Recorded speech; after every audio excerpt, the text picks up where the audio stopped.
Okay, Assalamualaikum warahmatullahi wabarakatuh. Dan salam sejahtera, cikgu harap semuanya sihat. Jadi hari ini kita akan tengok tentang subtopik 2.2 tentang respirasi sel dan juga fotosintesis. Okay. Jadi sebelum ni kamu dah belajar secara ringkas tentang apakah itu sel, apa organisasi sel, fungsi setiap struktur di dalam sel, okay, dan apa sistem yang ada di dalam manusia lah. Okay, jadi dalam subtopik ni kamu akan belajar tentang bagaimana sel itu berespirasi dan juga bagaimana tumbuhan menjalankan proses fotosintesis. Okay. So, respirasi. Okay, respirasi ni kita boleh bahagikan kepada respirasi luar iaitu pernafasan kita bernafas dan juga respirasi dalam di mana bagaimana sel di dalam tubuh badan kita ini berespirasi lah. Okay. So secara ringkasnya pernafasan ni adalah pertukaran gas di mana kita akan ambil oksigen daripada persekitaran dan kita akan bebaskan karbon dioksida lah kepada persekitaran. Manakala respirasi sel ni pula yang berlaku di dalam tubuh badan kita adalah di mana kita boleh kata pengoksidaan ataupun di mana glukosa dalam badan kita ni ataupun tenaga tu akan terurai. Okay. Dan membenarkan sel-sel yang berespirasi tersebut untuk berfungsi lah. Okay, di mana penguraian ataupun pengoksidaan glukosa ini memerlukan oksigen. Okay. So, itu kita namakan sebagai respirasi lah. Respirasi sel. So, dia adalah penguraian makanan untuk membebaskan tenaga. So, bila kita makan, kita akan dapat tenaga lah daripada makanan tersebut. Sebagai contoh, kita makan nasi. Okay, dalam nasi tu akan ada karbohidrat. Yang mana karbohidrat tu akan dipecahkan melalui sistem pencernaan yang mana kamu akan belajar dalam tingkatan 2. So, kamu akan dapat bahan ringkas tu yang akan disimpan di dalam sel. Dan untuk membenarkan kita mendapat tenaga daripada bahan makanan tersebut, perlunya ada respirasi sel lah. Yang mana proses ni akan menguraikan makanan tersebut untuk membebaskan tenaga. Okay. Yang mana tenaga yang terhasil tu akan digunakan untuk semua benda yang berlaku dalam badan kita. Untuk kita bergerak, untuk kita bernafas balik, untuk kita mengalirkan darah dan sebagainya.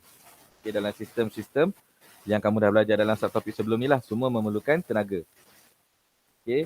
Dan proses ini, proses untuk membebaskan tenaga ni ataupun respirasi ini, dia memerlukan yang pertama oksigen dan yang kedua makanan ataupun glukosa lah.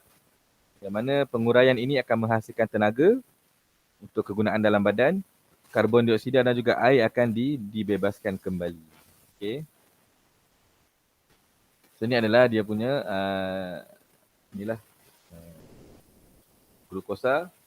Jika adanya oksigen, dia akan terurai kepada karbon dioksida, air dan tenaga. Tenaga akan digunakan pakai oleh badan, karbon dioksida dan juga air akan dibebaskanlah melalui sistem respirasi juga.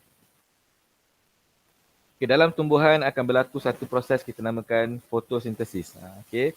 Tumbuhan juga berespirasi tetapi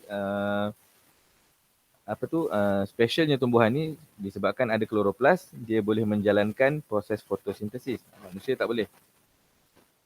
Okay, tumbuhan hijau ni dia akan mensintesis ataupun membuat makanan sendiri melalui satu proses kita namakan sebagai fotosintesis. Okay. Makanan yang dibuat oleh tumbuhan dalam proses ni akan menghasilkan makanan lah yang mana glukosa. Glukosa ni disimpan dalam bentuk kanji lah di dalam tumbuhan. Jika ada kanji dalam tumbuhan, maka kita boleh katakan tumbuhan tersebut menjalani proses fotosintesis lah. Okay. Untuk menjalankan proses fotosintesis, okay, tumbuhan tersebut memerlukan yang pertama karbon dioksida lah. Okay, yang kedua air dan yang paling penting adalah tenaga cahaya. Sebab itulah kita namakan dia foto. Okay. Maknanya makanan ataupun glukosa terhasil daripada cahaya lah. Okay. Tidak balas cahaya. So karbon dioksida, kita ada air, kita ada tenaga cahaya dan benda tu akan berlaku di dalam klorofil.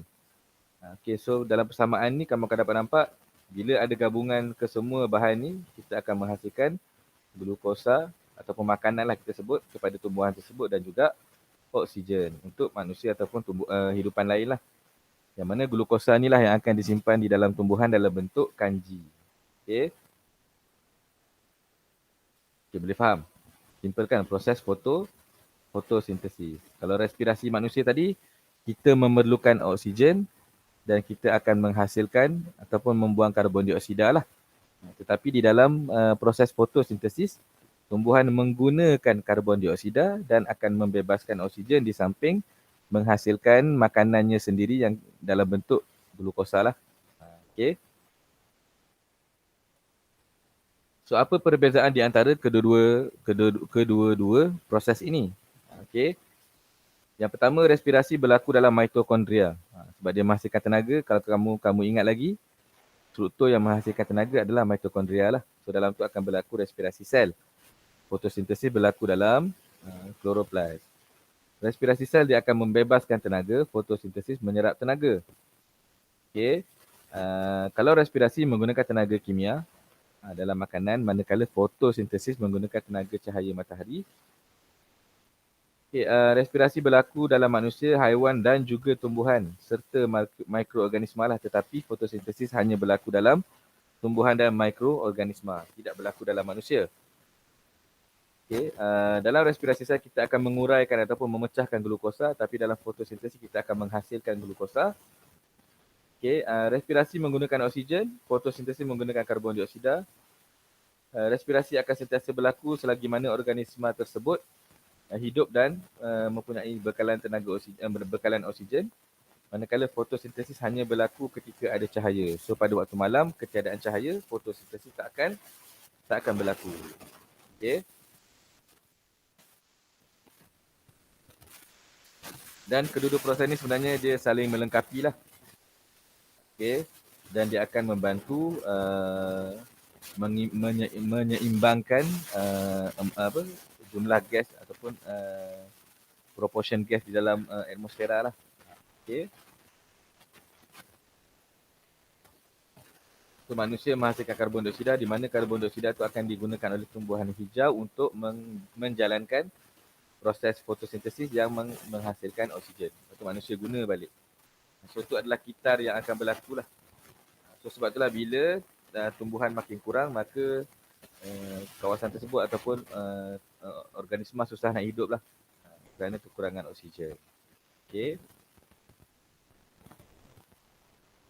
So habislah 2.2 dan tamatlah juga bab 2 kita. InsyaAllah segala persoalan boleh tanya cikgu lah. Semoga sehingga kita berjumpa di dalam video yang lain. Assalamualaikum warahmatullahi wabarakatuh.